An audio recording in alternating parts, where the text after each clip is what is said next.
Episode 46. Jurang Kematian. Jurang Kematian. Tempat itu diselimuti aura kematian yang mencekam. Begitu baik bagi orang yang berlatih energi kegelapan. Zhang San menapakkan langkahnya memasuki area atas jurang. Lalu dia menyelimuti tubuhnya dengan api matahari dan melompat terjun ke bawah. Bagai meteor yang jatuh ke bumi. Tubuh Zhang San yang panas membara meluncur terus hingga dia tak tahu sudah berapa lama dia dalam keadaan itu. Dia jatuh berguling. Karena tak mengira akan sampai pada dasar jurang. Lalu dia menerangi sekitarnya dengan melepaskan api matahari di telapak tangannya. Wush! Berpendar cahaya memperlihatkan tulang tengkorak yang berserakan di setiap kaki melangkah. Ternyata benar. Mitos itu memang nyata, gumamnya. Zhang San terus saja melangkah berjalan di atas hamparan tulang. Hingga dia menemukan sesuatu yang berbentuk seperti pintu.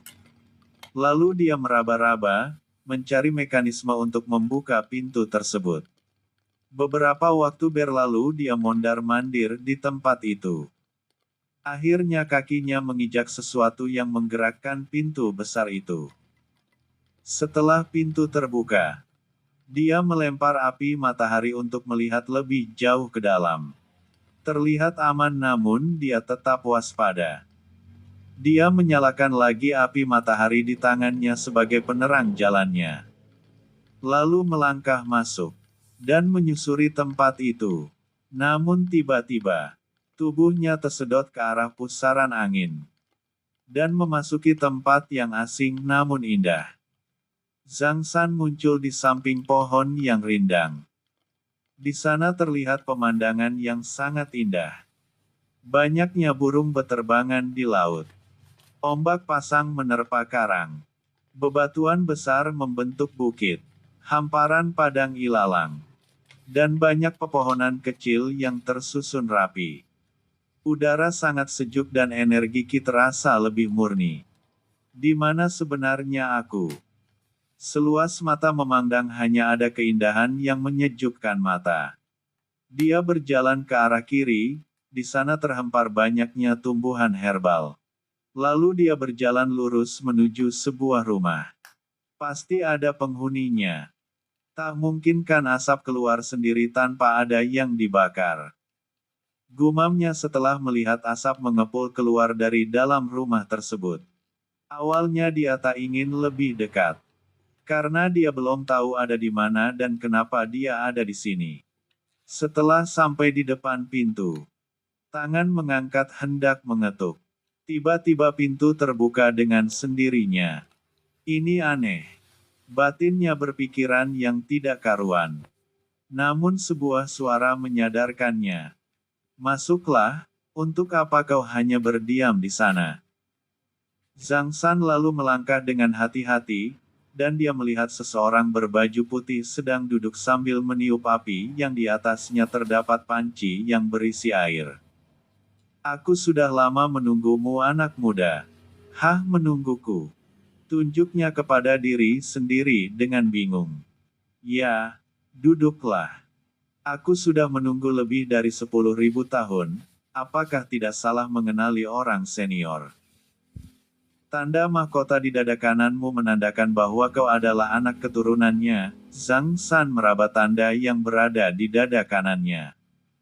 Selama ini dia tidak pernah mengerti tanda apa itu. Karena tidak terlihat jelas. Namun orang ini mengatakan bahwa tanda itu berbentuk mahkota. Orang ini sangat kuat. Aku tak bisa melihat tingkatannya. Tak mungkin juga jika dia berdusta.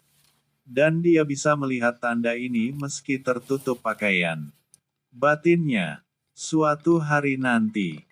Jika kekuatanmu sepenuhnya bangkit, tanda itu akan sangat terlihat jelas, ucap lelaki itu yang mengerti apa yang dipikirkan Zhang San.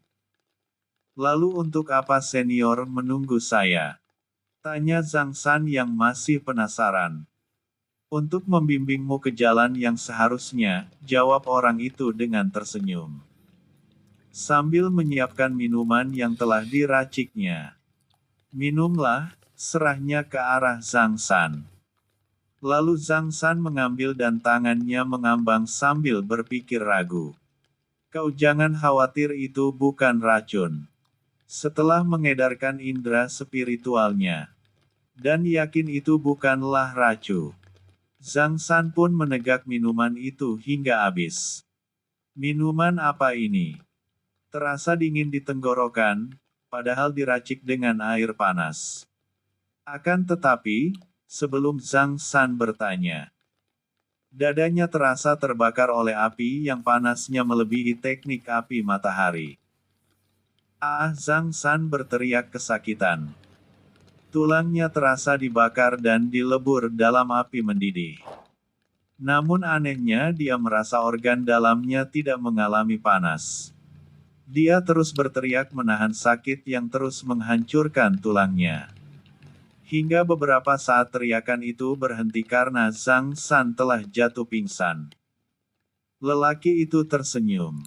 Dan mengangkat tubuh Zhang San dengan energinya ke tempat tidur. Di tengah hutan, kelompok klan Bai.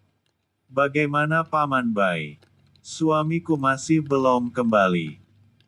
Cao Lingan terlihat begitu gelisah menunggu, karena ini sudah melewati hari yang diperkirakan. Nak Zhang orang yang kuat, dia pasti baik-baik saja. Sebaiknya kita kembali. Nanti Paman akan mengantarkanmu ke klan Hong sesuai permintaan Nak Zhang, tutur Bai Long dengan lembut. Tapi Paman, yakinlah pada suamimu. Baiklah Paman. Aku percaya dengannya. Kita akan berangkat pagi-pagi sekali, ucap Bai Long kepada yang lainnya. Jurang kematian. Zhang San terbangun dan mulai mengerjapkan matanya. Lalu dia mencoba untuk menggerakkan jarinya dengan perlahan. Bukankah tulangku hancur semua? Apakah aku bermimpi kemarin? Gumamnya sendiri. Apa kau sudah gila karena kesakitan? Hingga berbicara sendiri. Zhang San berdiri kemudian mendekat ke arah suara. Kalai boleh tahu nama senior siapa? Tak perlu kau tahu. Karena sebentar lagi kita akan berpisah, ucapnya singkat dan padat. Lalu apa yang harus aku lakukan lagi? Tanyanya, ambillah ini. Dan pelajarilah. Senior itu melemparkan sesuatu yang berbentuk gulungan. Lalu Zhang San menangkapnya. Kota Karang Putih. Selatan kota kediaman klan Hong. Ada apa, keperluan apa kalian ke sini? Tanya penjaga dengan ramah, namun bukan jawaban dengan kata yang didapat. Melainkan pukulan. Dan beberapa penjaga mengepungnya. Namun mereka tidak banyak membantu. Pada akhirnya beng. Pintu gerbang yang begitu besar dan terbuat dari besi berkualitas terbang bersama penjaga yang ikut terpental karena tendangan yang begitu kuat. Panggil patriarkmu. Teriaknya dengan lantang kepada penjaga yang masih hidup. Sedangkan di dalam kediaman klan Hong. Hong Yubai mendengar suara dentuman langsung melesat keluar dan melihat beberapa penjaga yang mati. Kemudian dari belakang menyusul sekelompok anggota klan yang juga terkejut mendengar dentuman itu. Siapa yang berani menyerang klan kita, ucap anggota klan yang baru datang. Episode 47. Serangan tak terduga. Apa yang kau inginkan? Kenapa membuat rusuh di klanku, geram patriark. Kami kesini mencari dua orang. Satu laki-laki, satunya wanita. Orang itu menjelaskan rincian ciri-ciri yang dimaksud. Serahkanlah mereka, maka kalian akan selamat, ucapnya. Mereka tidak ada di sini. Meskipun ada kami takkan menyerahkannya, tegas patriark. Hahaha, orang itu tertawa mengejek. Jangan berlagak hebat di depanku, ucapnya. Hong Yubai langsung melesat dengan amarahnya. Dia mengepal tangan dengan tinju yang berderu tertiup angin, langsung mengarah ke kepala musuh. Namun musuh menangkis dengan santai. Lalu dia memegang pergelangan Hong Yubai dan membantingnya ke tanah. Boom! Tanah bergetar terkena tubuh Hong Yubai. Lalu orang itu mengangkat kakinya. Ingin menginjak. Namun Patriark Hong Yubai berguling ke samping. Dan mengangkat kakinya untuk menendang musuh. Beng! Musuh termudur. Hong Yubai berjungkir 2 kali kemudian langsung melepaskan lagi tinjunya. Teknik tingkat kedua, tinju penghancur gunung. Sebuah energi yang besar membentuk tinju seperti gunung yang dilesatkan dengan cepat. Menghantam tubuh orang itu. Musuh terpental kehilangan keseimbangan karena digempur langsung dengan jurus. Dia mengusap darah yang mengalir di bibirnya. Kemudian datang 2 orang yang melayang di atas kediaman klan Hong. Kemudian turun dari ketinggian tersebut. Kau terlalu lama Ma Chen, ketua akan sangat marah nanti, ucap salah satu yang berkepala plontos. Dia ternyata cukup kuat, bantu aku Kendai, pintanya. Kau ternyata sangat lemah. Tapi demi persahabatan, baiklah, lalu Kendai melesat dengan 2 pedang yang tiba-tiba muncul di tangannya. Mereka pun mengeroyok Hong Yubai. Kami akan membantu Patriark, beberapa petinggi klan Hong menahan serangan Kendai. Yang datang ke arah Patriark mereka. Suara dentingan pedang bersahutan. Namun Kendai begitu kejam. Dengan tubuhnya yang kurus dia meliuk-liuk bersama 2 pedangnya. Kaki, tangan, kepala, berhamburan jika berhadapan dengannya. Sedangkan Patriark Hong Yubai dan Ma Chen telah bertukar teknik pukulan dan tendangan. Beng! Mereka sama-sama termundur. Kemudian Hong Yubai menggumamkan teknik pamungkasnya. Tinju angin badai. Ma Chen tak sempat menahan dan beraak dia terpelanting hingga lusinan meter dan kehilangan kesadarannya. Kendai meraung marah. Lalu dia dengan cepat menghabisi petinggi klan yang tersisa. Kemudian dia melompat ke arah Hong Yubai, melepaskan tekniknya, teknik tingkat kedua, pedang kembar menghantam batu. Namun Hong Yubai masih selamat. Dia dapat menghindarinya dengan berjungkir ke belakang. Kendai terus menyerang dengan 2 pedangnya secara bergantian. Hong Yubai terus menghindarinya. Namun sepandai dan selincah apapun Hong Yubai, dia pasti akan kelelahan. Dan Kendai melihat kesempatan itu. Lalu dia menggumamkan tekniknya. Teknik tingkat ketiga, putaran pedang penghancur, dengan pedang yang berselimut darah dia berputar seperti gasing. Kries. Kries. Satu tangan terjatuh. Dan punggung yang koyak. Hong Yubai meraung kesakitan. Dia mencoba menghentikan pendarahannya. Namun serangan Kendai datang lagi mengarah ke kepalanya. Maafkan aku anakku, lalu matanya terpejam, namun di detik terakhir terdengar suara. Treng! Satu pedang menahan tepat berada di pangkal leher Hong Yubai. Kami datang membantu, ucap Bai Long. Kemudian dia membanting pedangnya ke atas dan melayangkan kakinya ke arah pinggang Kendai. Kendai tak sempat membuat pertahanan, dia pun akhirnya terlempar. Bangsat! Teriaknya sambil mengusap pinggangnya. Apa kau hanya ingin melihat dari sana Yun Hai? Teriak Kendai sambil menatap temannya yang hanya duduk bersandar. Lalu semua orang yang tersisa di halaman itu mengalihkan matanya ke arah tatapan Kendai. Mereka melupakan, ternyata masih ada 1 orang yang belum bertarung. Apa kau meminta bantuan? Tanyanya sambil mengunyah buah. Kemudian dia menghilang dari pandangan semua orang. Wush! Dia muncul di belakang Cao Ling'an dan menepuk belakangnya. Cao Ling'an pun pingsan tanpa tahu penyebabnya. Anggota klan Bai yang menjaganya hanya terdiam kaku seakan tak percaya. Lalu satu persatu dari mereka terbang terkena tendangan. Target sudah didapatkan. Lebih baik kita kembali, bawa jasad Ma Chen, ucapnya menatap Kendai. Bai Long langsung melesat ke arah Yun Hai mencoba menghentikannya untuk membawa Cao Ling'an.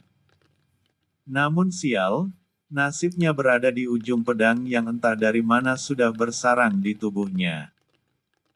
Yun Hai dengan kecepatannya menendang pedang yang tergeletak di dekat kakinya. Dan membunuh Bai Long dengan mudah. Setelah itu mereka pergi membawa Cao Ling'an bersama mereka. Hong Hao Chun sekarang tinggal di kediaman klan Gao bersama Zhang Wei. Tiba-tiba seseorang datang mengejutkan mereka yang sedang santai berbincang di pinggir kolam ikan. Ada apa kau kesini Hong Wen? Kediaman kita diserang seseorang tuan muda, ucapnya singkat. Hong Hao Chun langsung berdiri karena tidak percaya. Bagaimana mungkin ada yang berani di kota ini menyerang klan kita? Ayo kita berangkat. Ucapnya kepada Hong Wen. Lalu dia berkata, istriku, aku akan ke tempat ayah dulu. Kau tetaplah di sini. Ucapnya lembut sambil membelai pipi Zhang Wei. Hati-hati Gege, sahut Zhang Wei lalu Hong Hao Chun mengecup keningnya. Kemudian langsung melangkah keluar. Sesampainya di kediaman klan Hong. Pertarungan sudah berakhir. Lalu dia mendekat dan bertanya ke salah satu anggota klan yang membersihkan sisa-sisa pertarungan. Bagaimana keadaan ayahku? Di mana dia sekarang?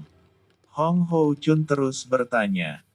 Anggota klan itu pun menatap ke arah wajah orang yang bertanya.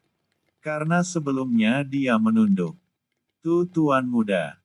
Patriark sedang terluka, beliau sedang ditangani tabib di dalam kamarnya, jawabnya. Tanpa banyak bertanya lagi Hong Hao Chun langsung berlari ke arah kamar ayahnya. Sesampainya di depan pintu. Dia mendorong pintu dengan kasar. Lalu dia mendekat ke arah ayahnya. Siapa yang melakukan ini ayah?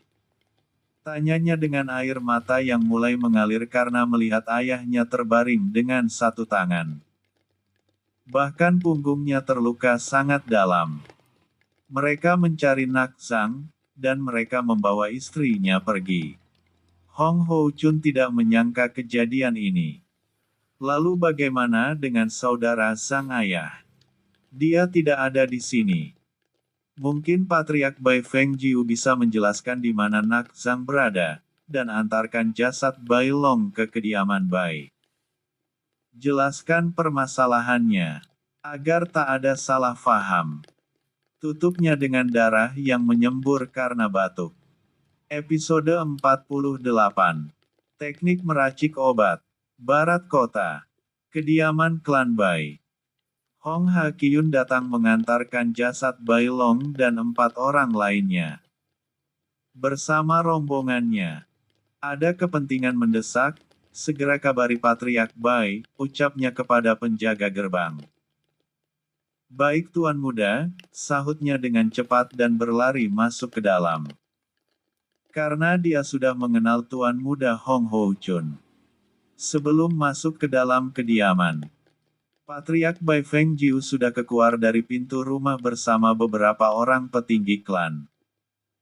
Kebetulan Patriark bertemu di sini, ucap penjaga itu. Ada apa memangnya?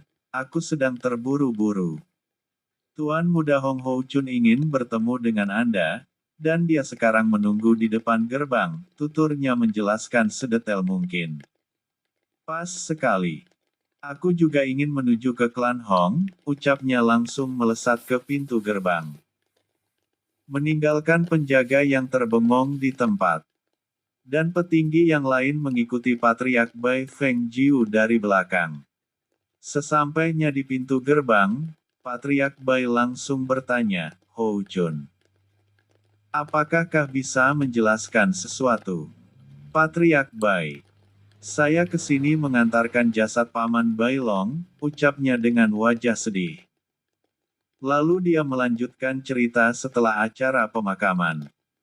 Mereka lalu duduk di ruang tamu sambil berbincang serius.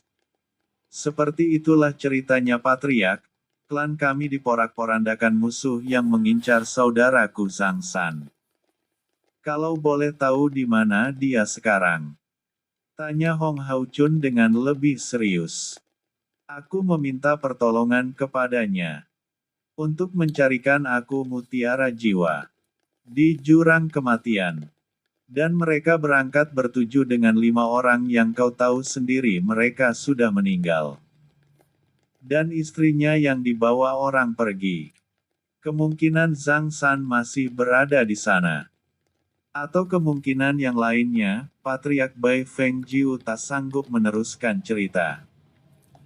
Semoga saja dia berhasil, aku akan kembali dulu Patriark Bai, ucap Hong Hao Chun. Sampaikan salamku kepadanya. Katakan maaf aku belum bisa menjenguknya. Lalu Hong Hao Chun berpamitan. Jurang kematian. 7 hari berlalu, Zhang San tak tahu apa yang terjadi di klan Hong. Penari cantik. Pertunjukan. Apa yang terjadi dengan Aner? Kenapa aku mengkhawatirkan dia terus? Seolah dia dalam bahaya, dia pasti aman di klan Hong. Batinnya. Hari terus berganti. Zhang San terus memahami isi dari gulungan itu. Setelah dia menemukan kebuntuan dalam pehamannya, dia pun mencoba mencari buku yang ada di rak buku. Terlalu lama tak terpakai. Kemudian dia membersihkannya dengan nyala api matahari. Setelah bersih, dia pun membawanya ke dalam rumah lagi. Kemudian dia mengeluarkan beberapa herbal yang ada di cincin dimensinya. Wush! Beberapa herbal keluar. Lalu dia memasukkannya ke dalam tungku yang sudah dia panaskan dengan api matahari. Sambil membaca panduan yang tertera di buku meracik obat, dia terus berkonsentrasi dalam meracik obat. Aku harus berhasil, gumamnya. Namun sebelum obat dipadatkan tungku itu meledak. Duar. Ah sial, kenapa meledak, ucapnya menggerutu. Orang itu tertawa, sampai memegang perutnya. Apa kau kira kau orang paling berbakat yang sekali coba langsung jadi? Kau terlalu banyak berhayal, ucapnya terus menertawakan muka hitam Zhang San yang terkena ledakan tungku. Zhang San tak memperdulikan orang itu. Dia kembali ke belakang mengambil tungku. Lalu membersihkannya kembali. Hingga beberapa kali mencoba ledakan masih saja terjadi. Dan setiap ada ledakan suara tawa terus saja mengusik telinga. Apa yang salah? Apa aku kurang fokus mengontrol apinya? Kemudian dia membaca ulang dengan perlahan bab panduan meracik obat. Membuat pil harus dengan hati-hati dan ketekunan. Prosesnya akan menguras banyak energi, ucap senior yang tak mau menyebutkan nama itu. Sebelum kau meracik obat, pastikan dulu energimu cukup. Lalu masukkan satu persatu obat ke dalam tungku. Dan pisahkan esensi murni yang terdapat dalam herbal. Kau harus bisa menstabilkan api yang ada di telapak tanganmu. Jangan berlebih, jangan pula kekurangan, karena itu akan berefek pada ledakan atau kualitas pil yang buruk. Kau harus bisa memisahkan kotoran dari bahan herbal. Karena itu akan menjadi racun yang mengendap di tubuh jika dikonsumsi. Yang tertulis di buku hanya sebuah teori. Jadi jangan terlalu fokus ke dalam buku, tutupnya lalu dia memejamkan mata kembali. Lalu Zhang San mengambil tungku terakhir yang ada di belakang rumah. Seperti biasa dia membersihkannya. Semoga ini berhasil. Lalu dia menelan pil pemulih energi lebih dulu. Setelah beberapa saat dia pun menyalakan api di tangannya. Lalu mengarahkannya ke bawah tungku. Lalu tangan kirinya mengambil herbal dan melemparkan ke dalam tungku. Kemudian dia mengingat apa yang dikatakan oleh senior itu. Dia pun mencoba memisahkan kotoran dan esensi murni yang terkandung dalam bahan herbal. Setelah yakin sudah terpisah, dia menguatkan jiwanya dan berucap padatkan. Peluh bercucuran di wajahnya, menandakan proses inilah yang paling sulit dilakukan. Setelah proses berjalan hingga 15 menit, dia kemudian memadamkan api mataharinya. Lalu berjalan dengan gontai karena kehabisan energi jiwa. Hahaha, aku berhasil, Zhang San tertawa kegirangan. Hanya bisa membuat pil pemulih energi level rendah saja sudah bangga. Cekak, senior itu menggelengkan kepalanya lalu dia memejamkan matanya kembali. Hari-hari Zhang San lalu dengan belajar mendalami gulungan yang diberikan senior itu dan mendalami teknik meracik obat. Sekarang dia sudah bisa membuat pil pemulih energi tingkat tinggi. Pergilah ke arah timur untuk mencari apa yang kau inginkan sewaktu ke sini. Baik senior, lalu dia keluar dari rumah itu. Seketika pemandangan berganti. Bukankah sewaktu aku datang? Tempat ini begitu indah. Tapi kenapa aku masih berada di hamparan tengkorak, gumanya. Episode 49. Pedang Bintang. Zhang San terus melangkah menginjak tulang-tulang yang begitu rapuh menuju arah timur. Setelah lama berjalan, akhirnya dia menemukan lagi sebuah pintu. Namun hanya dengan sedikit dorongan pintu itu langsung terbuka. Wush, dia dipindahkan lagi, namun kali ini di sebuah istana yang megah. Selamat datang, ucap seseorang yang duduk di singgasana membuyarkan lamunannya. Di istana itu hanya ada Zhang San dan orang yang duduk di singgasana. Kemarilah, ucapnya lagi. Zhang San terlihat ragu. Lalu dia bertanya, siapakah engkau? Dan kenapa aku dipindahkan ke sini? Apakah kau sudah memahami isi gulungan yang diberikan kepadamu oleh orang tua itu? Belum sepenuhnya, sahut Zhang San dengan jujur. Duduklah di sini. Aku akan memberikan sesuatu kepadamu. Zhang San mendekat ke singgasana dan orang itu langsung menyentuh keningnya lalu melepaskan cahaya dari keningnya mengarah ke kening Zhang San. Zhang San terkejut dan dia langsung merasakan sakit di kepalanya saat cahaya itu masuk. Sakit yang sangat luar biasa menyiksa. Zhang San memaksakan diri untuk berkonsentrasi. Dengan perlahan mulai reda rasa sakit di kepalanya. Lalu dia memeriksa kekuatan jiwanya. Alangkah terkejutnya dia. Ini adalah jiwa dewa, ucapnya. Dengan jiwa sekuat ini aku bisa menjadi Grand Alchemist. Dia tertawa senang. Lalu dia masuk ke dalam lautan kesadarannya. Dan berlatih di sana. Di sisi yang berbeda. Yun Hai membawa Cao Ling-an menghadap ketua organisasi hitam yang bernama Gu Minghun. Kemana yang lelakinya, jadi kau hanya membawa wanitanya saja? Tanya Gu Minghun sambil menyesap minumannya. Dia bersandar di kursi besar layaknya raja. Ditemani oleh dua wanita yang membelainya. Dia tidak ada di sana, jadi aku tak bisa menangkapnya. Dia pasti akan datang cepat atau lambat kalau istrinya kita jadikan sandera, sahut Yun Hai. Lagi pula kita bisa menggunakannya untuk melawan pemuda itu. Kita ubah dia menjadi mesin pembunuh dan segel ingatannya, sambung Yun Hai. Idemu cukup bagus. Aku serahkan kepadamu untuk mengurusnya, perintah Gu Minghun.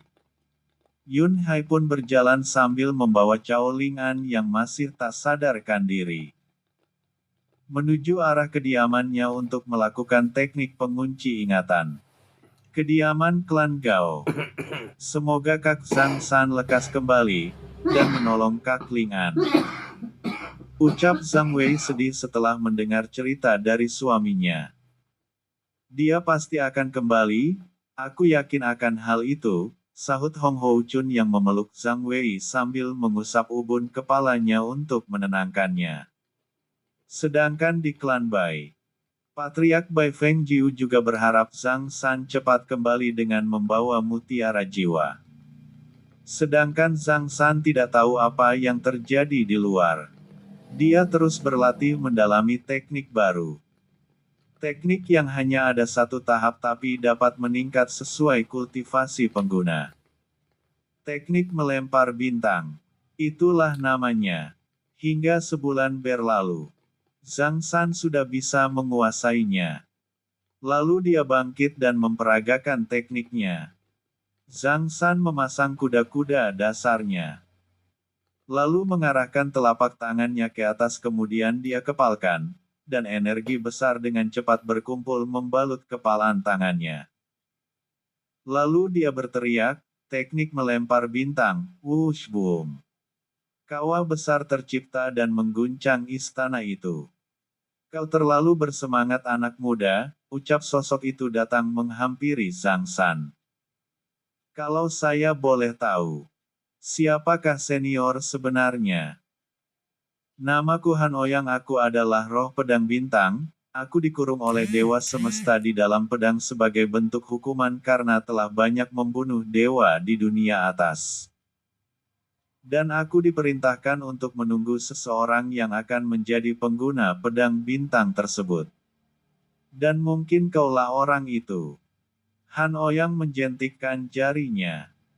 Lalu mereka pun berpindah tempat, di mana mereka berada di antara tumpukan tulang lagi. Jika kau bisa mencabut pedang itu, tunjuk Han Oyang. Maka aku akan mengikutimu.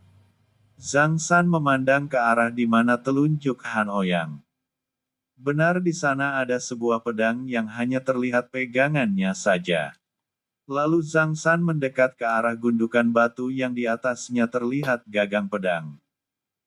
Sebelum dia memegang gagangnya, dia tak lupa untuk meminta izin kepada Han Oyang. Han Oyang menganggukkan kepala lalu Zhang San mulai memegangnya. Tiba-tiba gravitasi di sekitarnya menghilang, dia pun mengambang namun tangannya masih memegang gagang pedang itu. Sedetik kemudian gravitasi datang lagi menghempas tubuh Zhang San menekan tubuhnya hingga dia merasa gunung besar menimpanya. Han Oyang tersenyum melihatnya.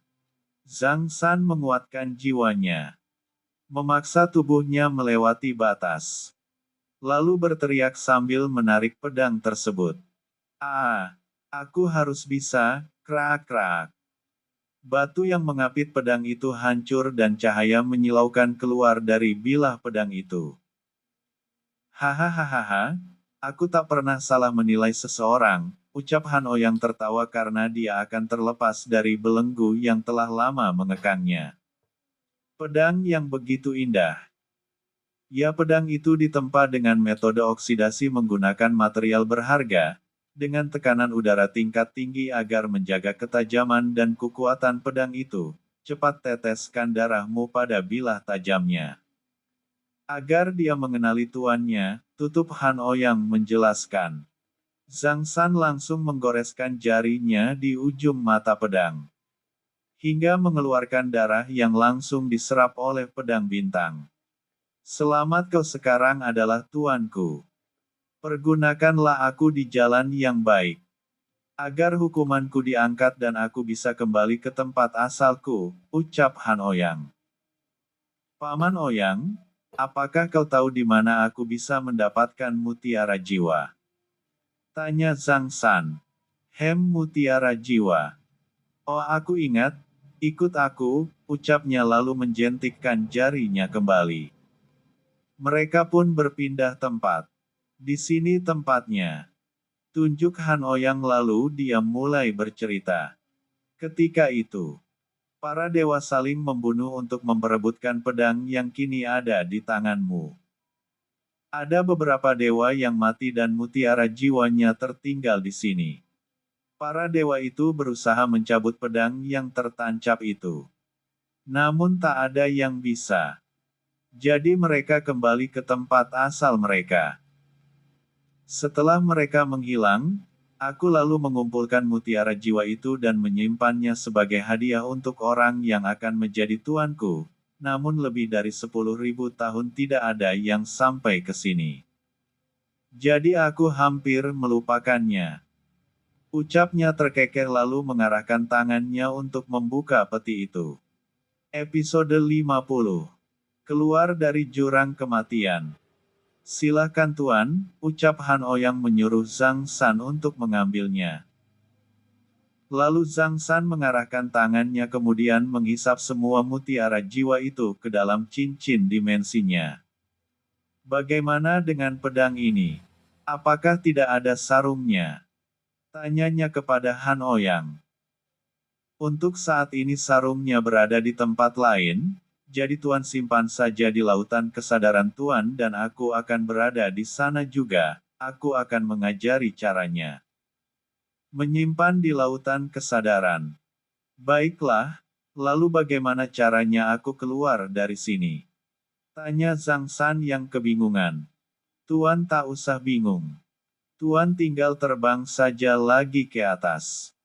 Dan dengan kekuatan jiwa Tuan yang sudah di level dewa, Tuan bisa mengontrol energi untuk menerbangkan pedang bintang. Jadi pedang ini juga bisa terbang. Tanyanya dengan terkejut mendengar penuturan Han Ouyang. Begitulah Tuan, jawab Han Ouyang santai. Dunia orang kuat memang berbeda. Jadi apakah kau tahu setelah tingkat suci, tingkatan apa yang ada di atasnya? Apa yang ada di atasnya? Di atas tingkat suci masih ada tingkat dewa dan tingkat dewa itu dibagi dalam beberapa tingkat dan tahapan. Seperti tingkat dewa bumi, dewa langit, dewa surga, dan banyak lagi di atas itu tingkatannya. Dan semua tingkatan dibagi awal, tengah, dan puncak. Jika nanti kita ke alam yang lebih tinggi maka kau akan mengetahuinya. Jadi sekarang kita berada di dunia mana menurutmu Paman Ouyang? Dewa alam semesta menciptakan dunia yang dibagi 3. Ada dunia bawah, dunia tengah, dan dunia atas. Sekarang kita berada di dunia tengah tanah para kultivator. Dunia bawah dikenal dengan bumi yang dihuni makhluk fana. Dan dunia atas dihuni para dewa. Terima kasih penjelasanmu Paman, sebaiknya kita kembali ke atas. Aku akan masuk ke dalam pedang bintang terlebih dahulu Tuan, ucap Han Ouyang langsung berubah menjadi butiran cahaya. Setelah menemukan tempat dia mendarat, Zhang San menyelimuti tubuhnya dengan api matahari lalu melesat terbang. Hingga beberapa jam berlalu dia akhirnya melihat cahaya. Wus tubuhnya mendarat dengan sempurna. Aku harus ke klan Hong dulu baru ke klan Bai, gumamnya. Lalu dia melesat sesuai arah yang pernah dia lewati. 3 hari terlewat dia pun turun untuk istirahat. Lalu menelan pil pemulih energi yang dia racik sendiri. Kemudian menyandarkan tubuhnya di batang pohon. Beberapa saat berlalu ketika Zhang San hendak memejamkan matanya. Terdengar langkah kaki yang mendekat ke arahnya. Lalu dia mengedarkan indera spiritualnya dan menemukan banyak langkah yang mengejarnya.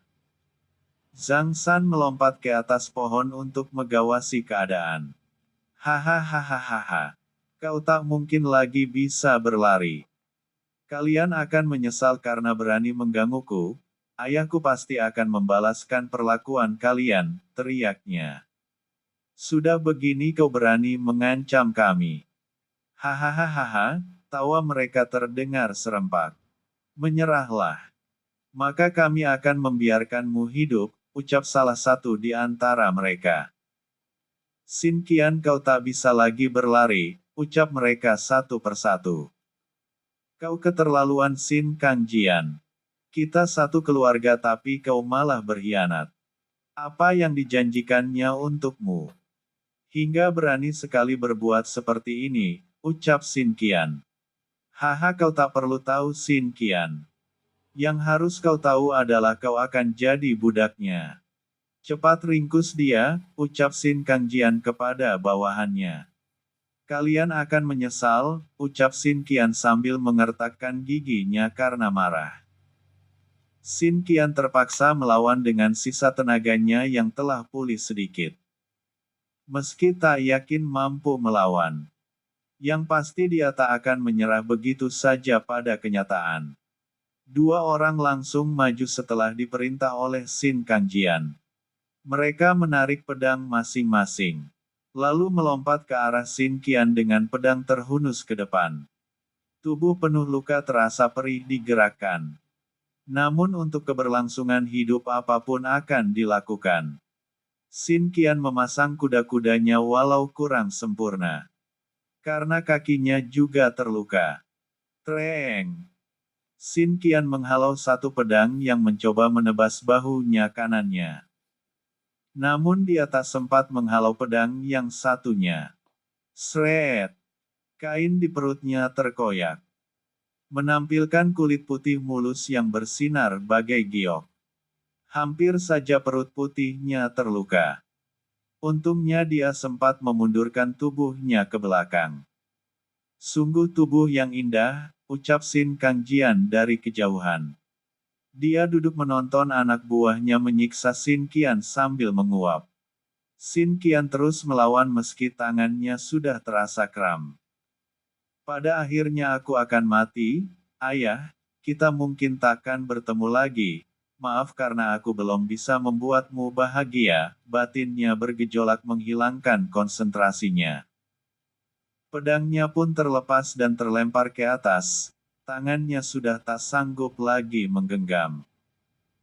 Dan seketika terdengar suara pedang menderu, begitu dekat hingga terdengar sangat memilukan di telinganya. Inilah akhirnya batasku, gumamnya lalu mengenang masa kehidupannya. Seandainya ada kesempatan kedua, aku akan membunuhmu dengan tanganku sendiri si Kangjian, teriaknya. Sin Kangjian hanya tertawa. Tak peduli lagi dengan Sin Qian. Zhang San terus memperhatikan dan mendengarkan apa yang mereka bicarakan. Hingga ketika pedang Sin Qian terlepas dia pun melompat dari pohon dan menendang pedang yang masih berada di udara itu. Sluap. Satu roboh. Treng Zhang San menahan pedang yang hampir menyentuh pangkal leher Sin Qian dengan pedangnya. Lalu menendang anak buah Sin Kangjian yang terkagum kaku hingga terlempar ke arah Sin Kangjian yang lagi santai menonton. Kejadian tak terduga itu hanya beberapa detik. Semua anak buah bahkan Sin Kangjian sendiri tidak siap. Terpaksa mereka terhempas karena imbas satu orang yang diterbangkan oleh Zhang San. Brengsek kau! Kenapa kau lompat ke sini? Ucap Sin Kangjian memarahi anak buahnya. Dia belum menyadari keadaan sepenuhnya. Hanya setelah dia melihat seorang berada di depan Sin Qian baru dia sadar anak buahnya satu sudah mati. Hei siapa kau? Kau tak perlu ikut campur urusan kami. Bukan kata yang jadi jawaban namun suatu tindakan yang menjawab. Langkah bayangan. Kres. Kries, kries. Tiga kepala jatuh ketika dia melintas. Setelah itu dia berbalik ke arah kanan dan menebas satu lagi, kries. Seperti tahu yang dipotong begitu mudah bagi Zhang San. Ini pun dia hanya memakai kekuatan fisiknya. Dengan tulang yang sudah disempurnakan, menambah daya serang dan daya tahan bagi tubuhnya. Lalu dia muncul di belakang Sin Kangjian lalu menendang punggungnya hingga terjungkir ke tanah tepat di depan Sin Qian yang masih terdiam kaku. Pandangan Sin Qian tak lepas dari sosok orang yang menolongnya. Dewa mana yang turun untuk menolongku, batinnya. Bersambung. Episode 51. Pertunangan.